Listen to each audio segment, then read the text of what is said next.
Hey, just here to remind you that I stream on twitch.tv/DuxOnPC live every few days or so, and I also post on TikTok at @DuxOnPC. Anyways, I'll leave you to it. Bye. Alright, so I probably named this video something really stupid, like a base review of Jurassic World Dominion. And yes, I do remember promising in my last video that I do a bunch of cool and complicated ideas, but time has not been kind to me. So you know what? I thought, before we get into those stuff, how about we just start with a nice little casual video about a little fun topic. And basically, we're going to be talking about my thoughts on Jurassic World Dominion. A review, might I add. Now, the Jurassic franchise is pretty much, it's old. It's 29 years old, and... Oh, he left. Alright, never mind. When the first movie came out, it was so influential in animatronics, CGI, storytelling, and also our perception of dinosaurs. It was just, it was amazing, alright? To talk and emphasize more on revolutionizing pretty much all the things I listed. Animatronics, it was the most realistic animatronics so far. I mean, Lucasfilm Studios, I forgot what it's called, Industrial Lights and Magic helped create the animatronics and the CGI, which obviously Star Wars also kind of relied on that. So, you know, obviously people knew that this was a movie that was gonna have pretty good special effects. It also revolutionized our understanding of dinosaurs, or at least it helped show some of the new ideas that were coming out of the paleontological world.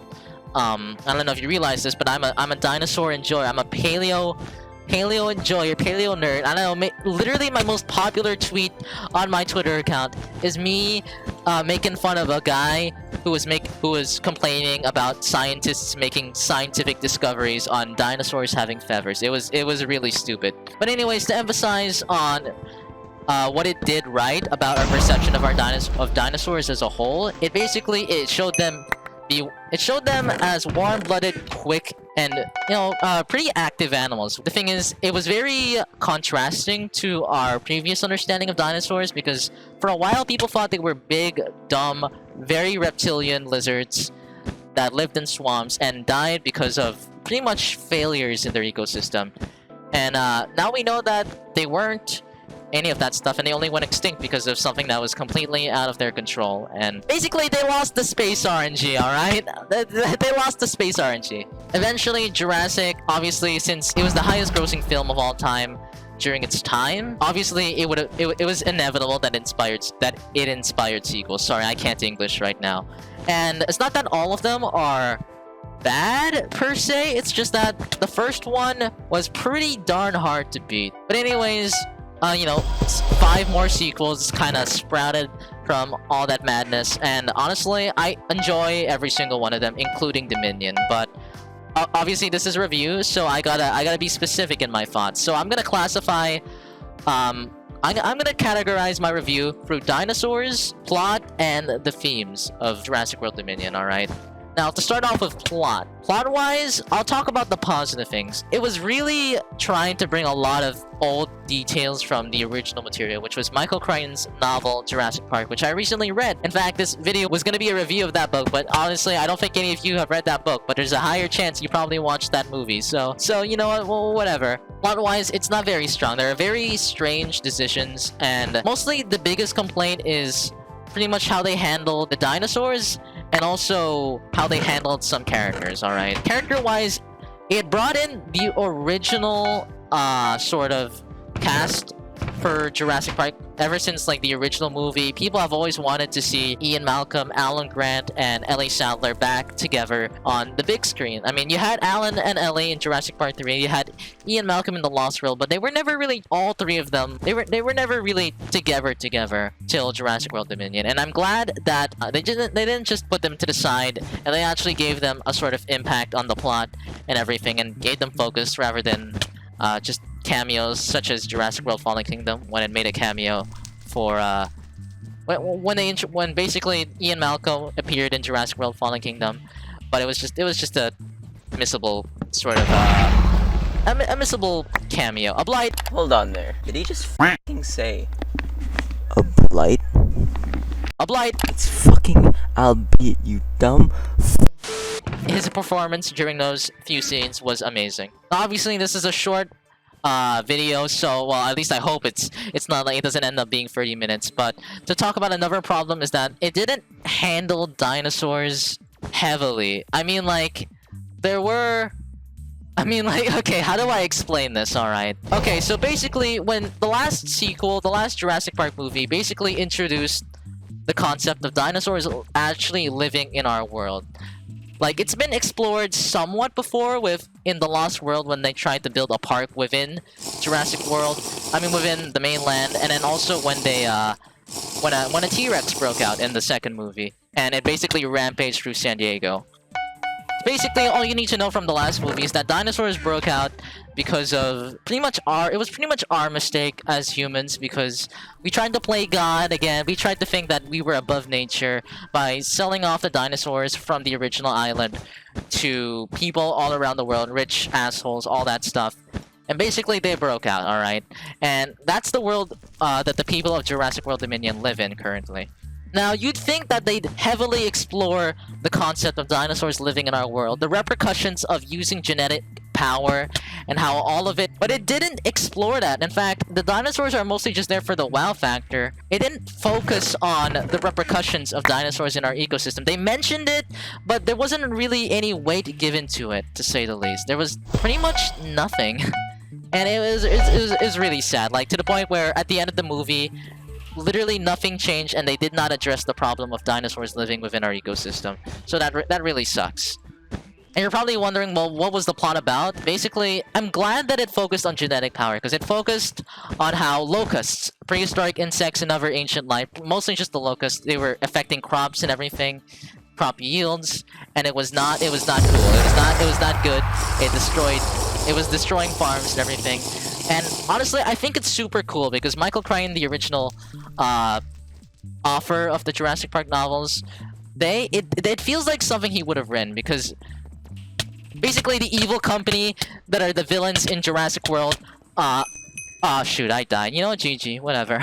Alright, so I thought I should continue in the next game, but basically, the evil company, basically in Jurassic Park, there's always some sort of evil company that tries to think that they're better than the dinosaurs, or they can control stuff. And the evil company was Biosyn, which was also in the original novel, so it's cool that they added that. And basically, they tried to influence the world's food supply and everything, and basically just have a monopoly on the world and their reliance on their products and etc. by releasing prehistoric locusts that would destroy food supplies and make people buy seeds and crop seeds that were specifically made by the company, since those were the seeds that actually were immune to the locusts and all. And I think it's super neat, but the thing is, it doesn't fit within, or at least it didn't. They could have had that as also an additional sort of consequence of genetic power and dinosaurs being brought with, like, actual prehistoric life other than the dinosaurs sort of being a problem to the world. And honestly, I supported it, but the thing is, they only acknowledged that and not the actual dinosaurs' impact on the world, and it was a little weird.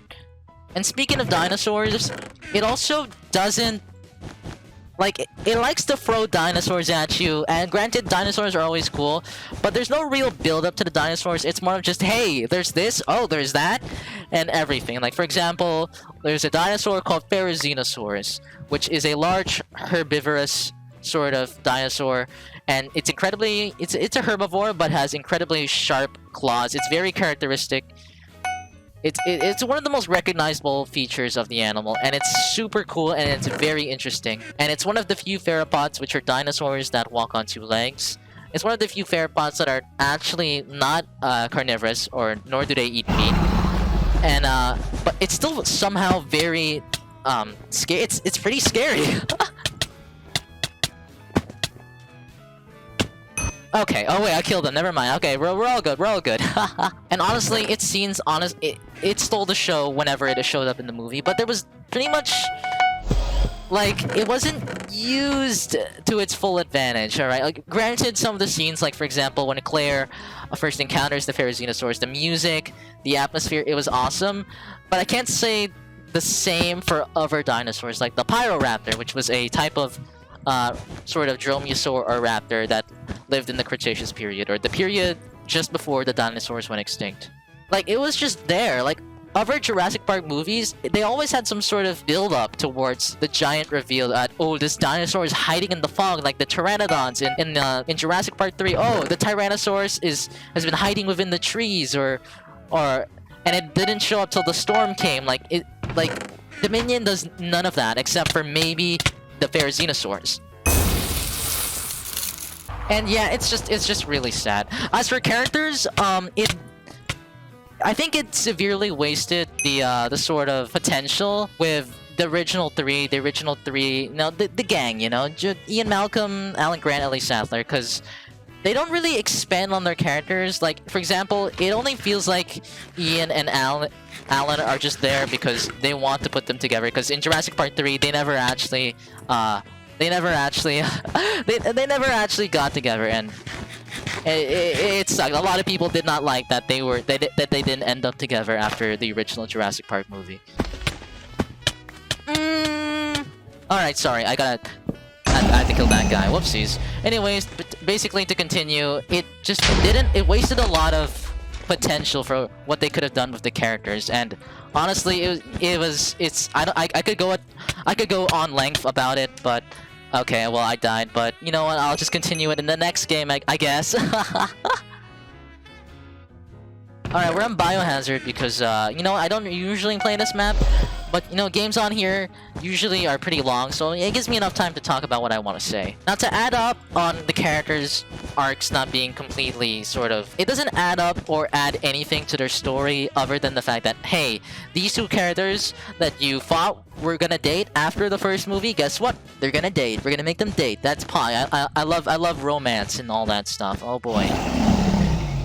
But for example, like Alan Grant, he had a whole sort of arc talking about his relationship with Raptor, since he basically should have had a character arc in this movie that would have completely finalized his whole understanding of raptors. Like, for example, Owen Grady, who was a raptor trainer, it could have given information and a new sort of look towards raptors, since Velociraptors in the Jurassic franchise, particularly Blue, have given us a new perspective that raptors are not just vicious monsters, and like any other animal, maybe they can be... They're not always trying to eat people, you know? They can be empathetic, they have feelings and all that stuff. And it could have shown Grant that animals like raptors are not like vicious monsters, and like when they're not treated like crap, they'll just act like normal animals. And it would have also given a great opportunity for Grant to see feathered dinosaurs, like an actual, accurate raptor. And to be honest, there's been concept art of Grant meeting the feathered Pyroraptor, which is supposed to be this genetically pure dinosaur, but it was scrapped because they wanted to make Pyroraptor, I don't know, a penguin, I guess, because it basically swims in water. That's what it does. That's basically what it does. Yeah, so it basically wastes his character arc. Ian Malcolm, I think, I don't really have a quarrel with, other than the fact that his whole sort of philosophical ideology was only sort of explored in the okay, never mind, this guy's on 2, alright, that sucks. His whole ideology was only sort of explored towards the beginning of the movie, and then the rest of the movie, it's just Jeff Goldblum being Jeff Goldblum, which honestly is a pleasure to watch, but, you know, it's such a waste, because he was really talking about the repercussions of genetic power, and how we lack dominion over living creatures, and it's stupid to think that after all this time, maybe it'll work when we try to exploit these animals and genetic power as a whole once again. And, well, he kind of gets tossed to the sideline. Of course, typical Marvel fashion, he makes a lot of jokes. I mean, there are a lot of funny moments. That's just Ian Malcolm. That's just Ian Malcolm being Ian Malcolm, because... I mean, if you watch any of the other Jurassic Park movies, when he makes humor, and he does often, it's quite funny usually. It's funny. I'll give him that. All right, his scenes are funny. And finally, there's the villain, which is basically Lewis Dodgson, who, if you remember from the first movie, was a he was a worker for Biosyn, which was a genetics company, and is the same genetics company seen in the Jurassic Park novel, like I mentioned, and also seen in the movie as the main villainous company. And he's not super menacing, to say the least. I'm just gonna go out and say he just acts like a pissy Elon Musk, and if anyone has seen Elon Musk lately, you probably can imagine that. He's not very intimidating. He has some cool scenes where he, for example, releases pterosaurs, which are the flying reptiles that lived alongside the dinosaurs. The main characters are, you know, the heroes, and that was pretty much the only cool menacing scene. Cause do you know the other scenes he has? When he finds out that he's not gonna get his way, he has a literal tantrum and he starts beating up a chair.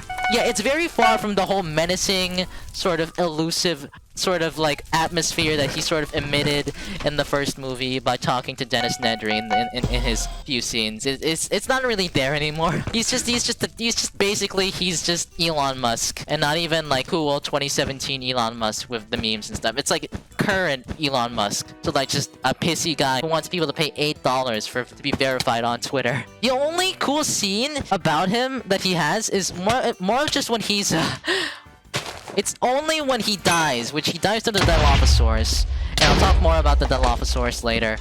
But that's the only good scene, when he gets slaughtered by the Dilophosaurus, which kind of mirrored how Dennis Nedry died in the first movie, which was, you guessed it, it was because of the Dilophosaurus, the guys that spit venom, you know, and even that was sort of wasted because there was pretty much zero build up to the Dilophosaurus. And yeah, that's pretty much everything I have to say about the plot of Dominion. And I guess how they handled characters as well. Alright, to continue on from what I wanted to say, because I never got to finish, I'll just talk about two things, which are how I think Jurassic World Dominion handled its themes, and how it handled dinosaurs. I think already, I'll start with the dinosaurs. Dinosaurs are very underutilized again. Like, for example, the Giganotosaurus, which was supposed to be the big main villain of Jurassic World, because Jurassic World movies love to make a dinosaur villain. You see, it doesn't work with the Giganotosaurus because all its scenes are it acting like a normal animal.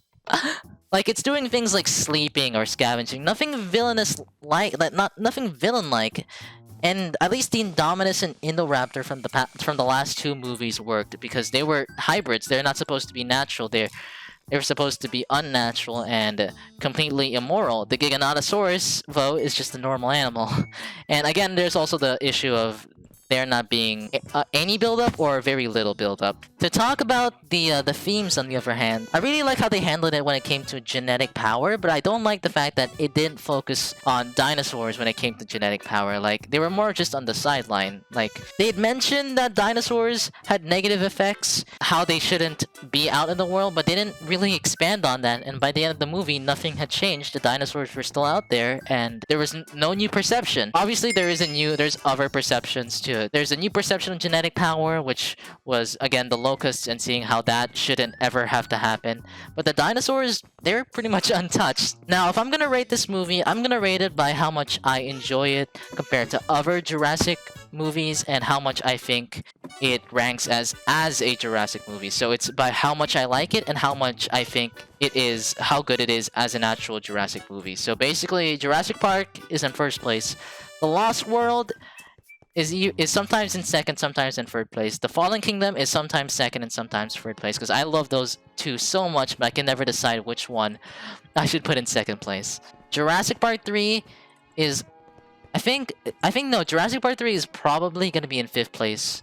Sorry, I was going to put it in 4th place, but now that I'm thinking about it, I probably enjoy Jurassic World a bit more than Jurassic Park 3. So, Jurassic Park 3 is in 5th place, and Jurassic World is in 4th place, and Dominion is in last place, but I still think it is super enjoyable. If you guys like dinosaurs, you'll probably enjoy it, despite it not being the best movie out there. And as for how I'd rank the movies when it comes to how good they are as Jurassic Park movies, it would probably be same ranking, except... Wait, yeah, no. It's the same ranking. Wait, never mind. Whoopsies. Alright. Never mind. I don't need to make two lists, I guess. To basically summarize everything, I like Jurassic World Dominion. It's super enjoyable for me, at least. And it's flawed, but you know what? Yes, it's the worst in the franchise. But hey, Jurassic Park 3 was the worst in the franchise prior to this, and everyone loves Jurassic Park 3, alright? Anyways, you could definitely tell there was a lot of love put into it. I'll link the Twitter of I'll link the Twitter account of Colin Trevorrow, who was the director and the writer for the past 3 movies. He's a genuine person, and you can see how much he loves Jurassic Park by pretty much everything he says. And he loves interacting with fans. He's a cool person, and you should check him out. Anyways, I'm sorry for not uploading a lot. I probably will upload in a few weeks, 2 weeks probably, and it's gonna be one of those cool ideas that I said that I would do in my last video. But I just wanted to start off with something that was a little more casual, and I always want to share my thoughts on this movie. Anyways, that's pretty much it, and I will see you guys some other time. Goodbye.